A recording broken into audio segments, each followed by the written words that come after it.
ఆ పూజ అనేటటువంటిది ప్రత్యేకంగా చేయటం జరుగుతుంది. అలానే మనం చూసినట్లయితే స్వామివారి పూజా విధానంలో ఆ పూజ అయిపోయిన తరువాత గుంజీళ్లు తీయడం కానీ, కొన్ని చోట్ల మొట్టికాయలు వేసుకోవడం కానీ ఇలాంటివన్నీ కూడా చూస్తూ ఉంటాము.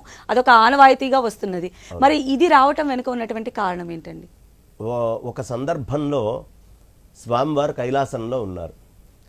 కైలాసంలో ఉన్నప్పుడు ఆయన హాయిగా ప్రశాంతంగా అలా కూర్చొని ఉన్నారు. పరమేశ్వరుడు పక్కనున్నాడు. దేవతలందరూ కూడా వస్తారు సాయంత్రం అయ్యేటప్పటికి సభకి, కైలాసానికి. విష్ణుమూర్తి వారు లక్ష్మీ సమేతంగా వచ్చారు. గణపతి ఎవరు? ఆయనకు మేనల్లుడు. అంతేగా కృష్ణావతారంలో మహామాయ ముందు పుట్టిన తర్వాతే కదా ఆయన వచ్చింది. అందుకనే శ్రీకాంతో మాతులో యస్య అని మనకి మొదలు పెట్టేటటువంటిదే శ్రీకాంతుడు అనేటటువంటి వాడు మేనమామ ఆయనకి అని మొదలు పెడతాం. అలా ఆ మేనమామ రాగానే ఆట పట్టిద్దాం అనుకున్నాడు. సాధారణంగా మేనమామలు వీళ్ళు కొంచెం ఆటలు పట్టించుకోవడం అనేది సంప్రదాయంగా ఉంటుంది. చాలా సరదాగా గడుపుతారు.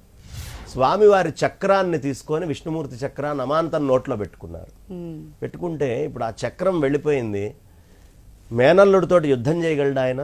యుద్ధం చేయలేడు. పోనీ యుద్ధం చేయలేను కదా అని మళ్ళీ చక్రాన్ని అక్కడ వదిలిపెట్టగలడా? వదిలిపెట్టలేడు. అందుకని ఆయన ఏం చేశారంటే విచిత్రమైనటువంటి భంగిమోడు చేశారు. రెండు చెవులు పట్టుకొని కింద కూర్చొని లేవటము అనే గుంజీళ్లు తీయటం చేశారు. వెంటనే అరే నా మేనమామ ఏమిటి, అంత పెద్ద సాక్షాత్తు విష్ణుమూర్తి, వైకుంఠానికి అధిపతి, అలాంటి ఆయన ఇలా చేస్తున్నాడే అని పక్కుమని నవ్వు వచ్చింది. నవ్వు రాగానే ఆ చక్రం బయటకు వచ్చింది. చక్రం శుద్ధే ఆయన చేతికి తీసుకున్నారు. వినాయకుడికి ఎవరైనా గుంజీళ్లు తీస్తుంటే ఆ ఘట్టం గుర్తొస్తుంది. ప్రసన్నమైనటువంటి నవ్వు వస్తుంది. నవ్వొచ్చిన వాళ్ళు ఏం చేస్తారు? ఏ కోరికనైనా తీరుస్తారు. అలా ఆనందాన్ని కలిగించి ఆ ఘట్టాన్ని స్వామికి గుర్తు చేసి మన కోరికలు తీర్చుకోవడం ఒకటి. ఇప్పుడు విదేశాలలో brain exercise, brain power exercise అని వాళ్ళు ఇలా చక్కగా పట్టుకొని కూర్చొని లేస్తున్నారు. ఏమవుతుందయ్యా అంటే మెమరీ బాగా బిల్డ్ అవుతుంది అని చెప్తున్నారు.